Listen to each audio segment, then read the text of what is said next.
because I want to talk a little bit about what's happening with Wuthering Waves, which has me really excited because we got a trailer and a bunch of news from G-Star. So we'll be going over Danjin, which is the Resonator Showcase trailer. And then there will also be a bunch of posts from that we get to see on Twitter or X or whatever, because over the weekend we had, or not we, but there was the G-Star convention over at, like, it's basically the biggest anime gaming convention in, well, no, it's more of a gaming convention in Korea. So there's a bunch, and Wuthering Waves apparently was on the show floor at G-Star, which is good. That means we got to see a bunch of stuff that they have been working on, and a short demo build that they actually brought, which was different from any of the previous things and the closed beta. So there was quite a few things that were updated, I guess, which has me very interested in what's going to be happening with with Wuthering Waves. So let's take a look at the trailer. Let me just find it first.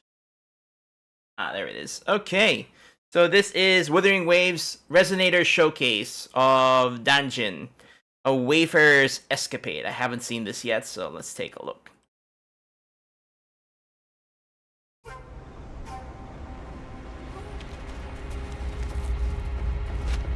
On the frontier, Jingzhou rests, where perilous fog does crest. Dangerous beasts may hide, they say. Bandits, too, their blades do slay.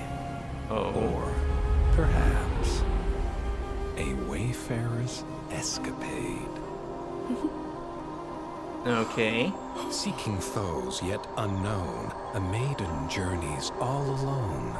Kind courier offers a ride she gladly partakes. Ahead they go, fog fading in their wake. Criminals lurk, plotting schemes, counting days. Oh, they're the bandits. Our maiden vows to foil their plans. Like rabbits they flee, uninvited crooks she seeks.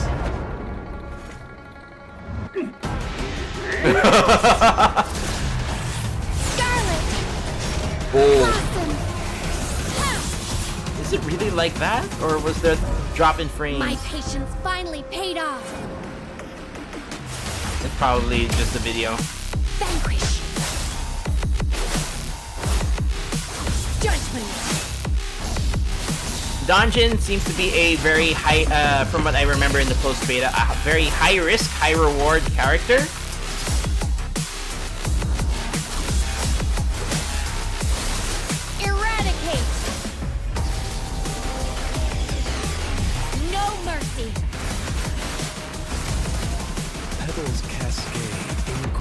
They sway, pure as ever she wipes her face.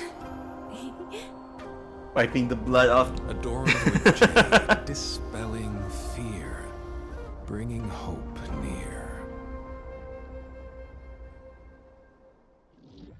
Alright, Wuthering Waves. So yeah, that was Danjin. Okay. Very interesting. Like, she's definitely one of the characters that I'm definitely looking forward to play. Although, you know, with her playstyle, I feel like it might be, if you're a player that likes to do those no-hit runs, yeah, I'm sure she would be a favorite of those kind of players. Me though, I'm not really good enough to be able to do no-hit runs, but still, I do like those high risk, high reward characters. Anyway, so that was the trailer. Next up, we have a bunch of. So we go over to Twitter, and there have been a bunch of updates that people have been posting because this is what they've basically seen from G-Star. And it looks like they have updated the character models, which I think is good because there was one thing about the character models that I noticed is that if you look at the head or the face, they were basically just using Liv's face in a way, but it feels like with the demo that they showed in G-Star, they have updated the character models quite a bit. They've changed some of the proportions on like the head, the body. Ooh, they've changed I guess slightly changed the color scheme from the looks of it. Yeah. And then of course, Senhua looking really good. Where's that? Then, of course, they've also made slight changes to the male Rover. So, if you see here, like, if you look, like, I don't know if this is just me, but I feel like they just used Lee's basic, Hyperreal's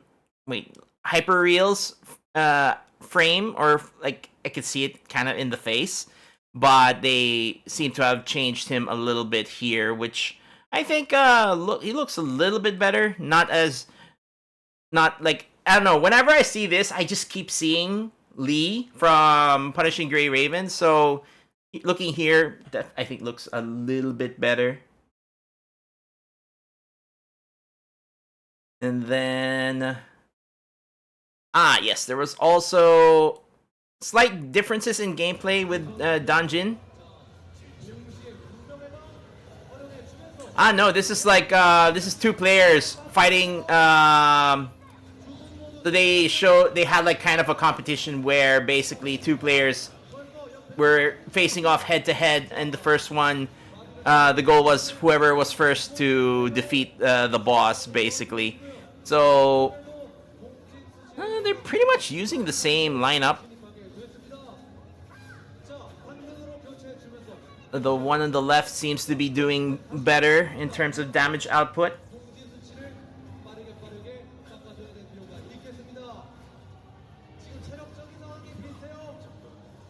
I don't have the character's name memorized just yet, so of course I know Danjin because we just watched the trailers, but like I keep forgetting the name of the other two. Oh.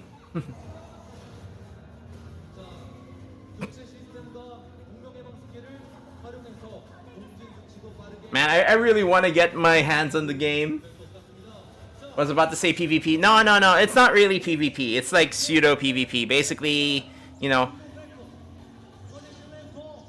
they were just having fun with saying like who can defeat the boss the fastest. I don't know. I feel like the guy on the left is slightly ahead. Yeah.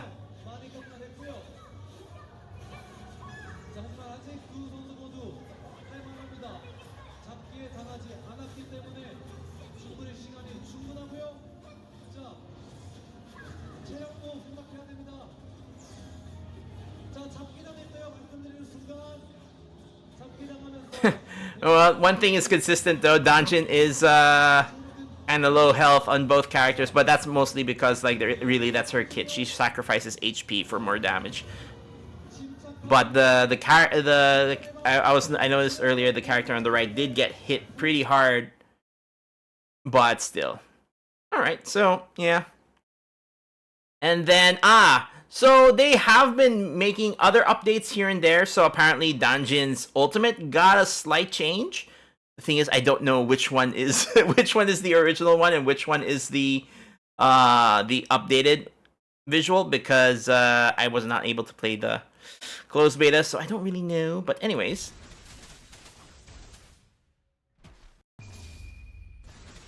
let's see. I don't know. I'm guessing the bottom one was the updated, maybe.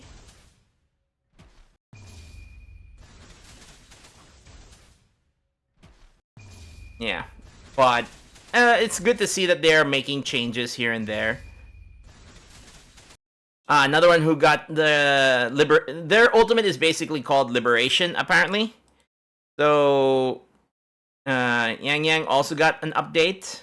It's from what I have been reading, it became smoother essentially.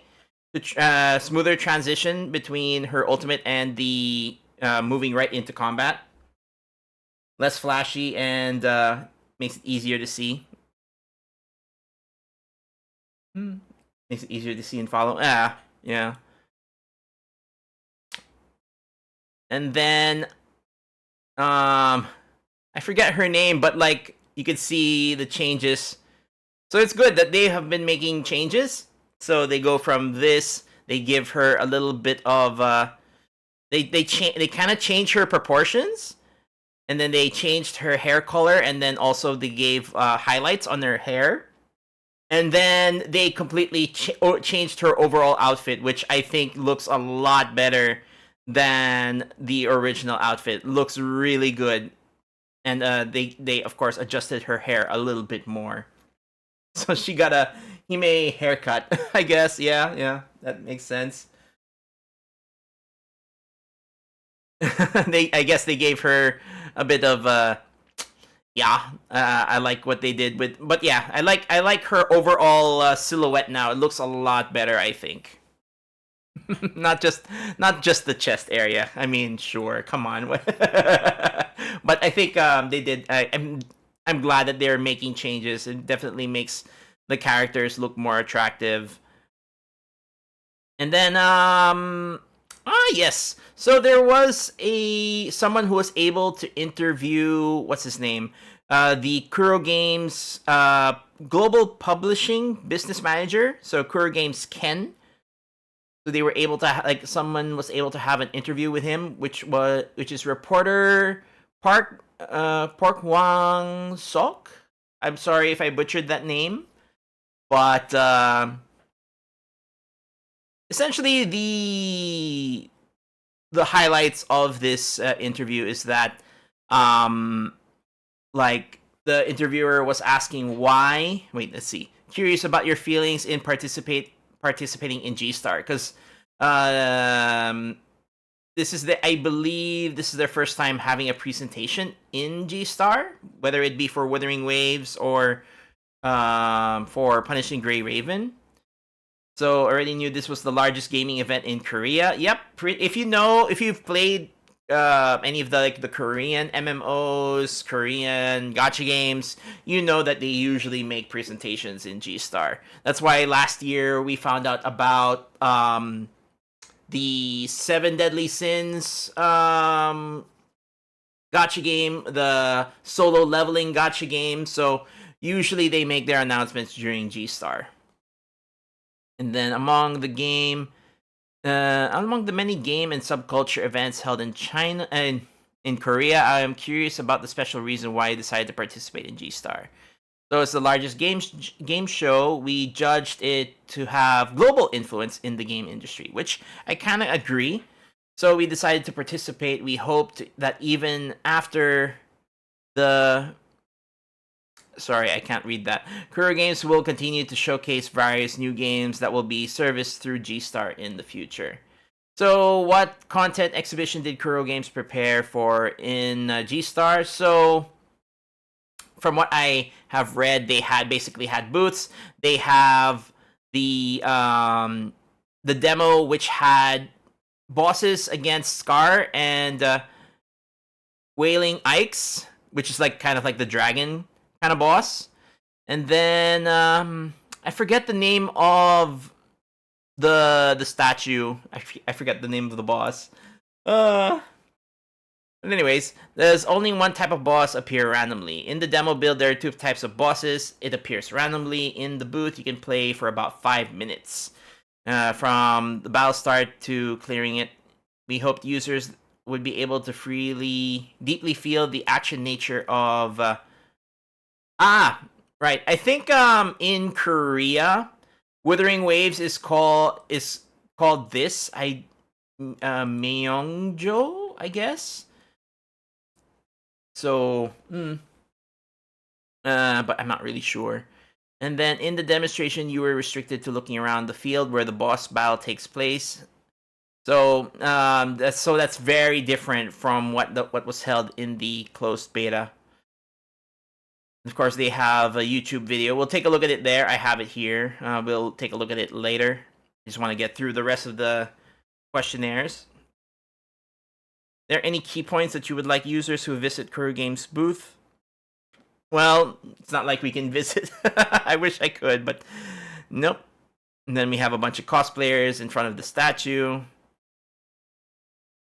The main game, Wuthering Waves, is expected to be a free game. Enjoy things other than battle. Is there a vision you would like to convey to Korean and global players, gamers, through your new game? Is a work that aims to Wuthering Waves is a work that aims to be launched simultaneously around the world. Yay, that's good. I'm honestly like, whenever a game, if the global version is delayed, it already is negative points for me. Sure, you have like the clairvoyance, but you know, if there's one thing I guess that Genshin and or Hoyoverse does right, is that, you know, launching it globally, you know, makes everybody involved with the new content, unlike with PGR right now, or another game which I play on both servers, so like FGO. Sure, I play the latest server, which is the JP server, like, so I can get into the newest content, but like my main is pretty much the global server. I mean, there is clairvoyance, so I am able to manage my summoning better, but still, I like the hype around, you know, new content being released and everybody can be involved with it. So it will be Wuthering Waves will be an open world and be filled with diverse content, attractive characters, and various newly created terrains. Kuro Games aims to present the IP Wuthering Waves to gamers around the world and further develop it into a beloved IP. We will continue to strive to ensure Wuthering Waves is remembered and as beloved IP beyond just one game. So, nice. So this is a message to the visitors. Yeah. All right, I guess let's take a look at the trailer. Wait, is this which trailer is this one? No, this is not the one. This one is a trailer by, I cannot read this, but essentially it shows what was presented in G-Star.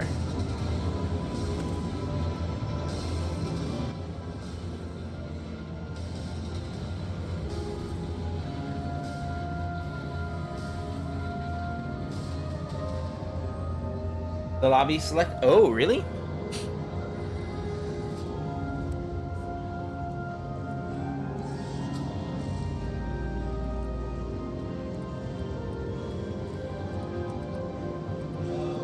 So his boss will be Ike's, and you can choose. You can build your team so you have.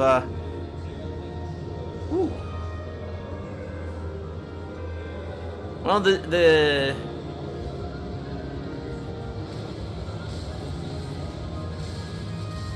Yeah, I'm glad. Like, the part I'm taking really focus on is the faces for the females, because they, like, in the closed beta, from what I saw, they pretty much had such strikingly similar face structure. It was the face structure was basically Liv Emperia's face structure. So now I'm seeing slight differences between the female characters, which is nice.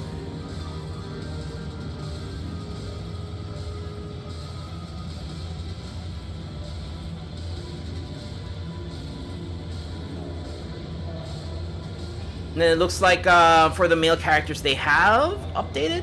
I keep forgetting the name of this male character. But anyways, let's see. I was hoping it would be the Scar fight, but still, it's fine. Oh boy, I'm trying to like take notice. Like, oh boy, Um. Oh, he got caught. That's not good.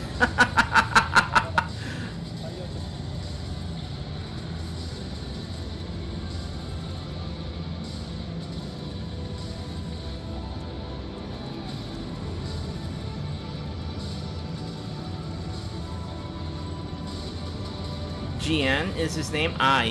Thank you. So, yeah.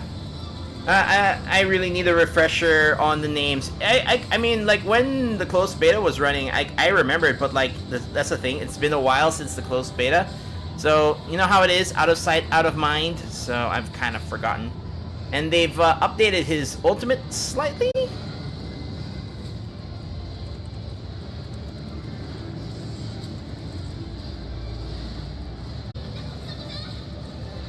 Man, I really want to get my hands on the game. I mean, the game should be coming out within, like, around, like, next year. Because, from what I've read, is that whenever games in China, want to release, they have to be approved by the government or something. They're the government body that handles video games, or that approves video games for release. And they got the approval just recently. So the thing is, they have to release the game within the year. Yep, parry. Maybe he's just not used to the boss. And he's playing on mouse and keyboard. So who knows, maybe he's just having, you know, some difficulty adjusting because maybe he plays normally on a controller. But I'm sure, like, when I'm gonna be fighting this boss, like, I'm gonna definitely get hit a bunch of times on, like, the first run through. I wouldn't be surprised.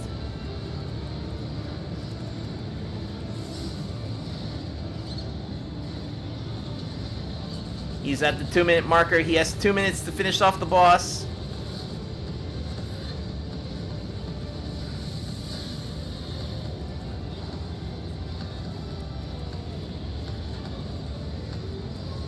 Oh, fudge. Oh, that's gotta hurt. Die bomb!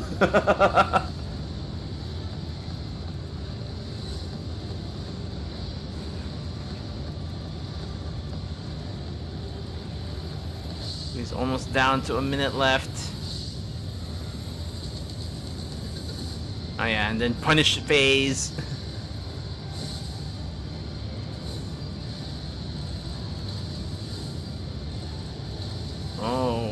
He might not make it in time.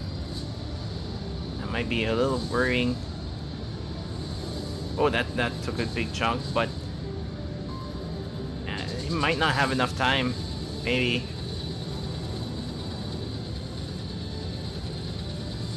Or, I don't know, maybe he might just make it.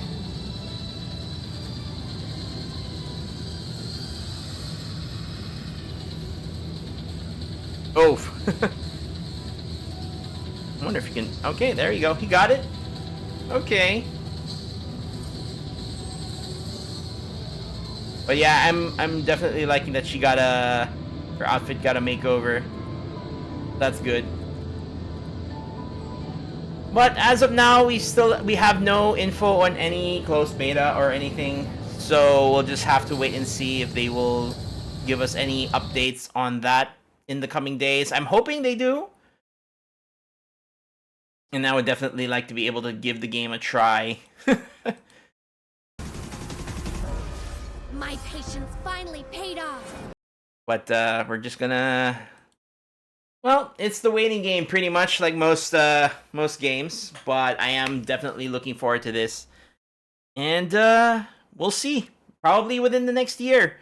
Closed beta, maybe first quarter. Who knows? We'll see. But yeah. Anyways... I'll be uploading this on the YouTube, so if you're watching the VOD, thanks for watching, and I will see you on the next one. Later, YouTube.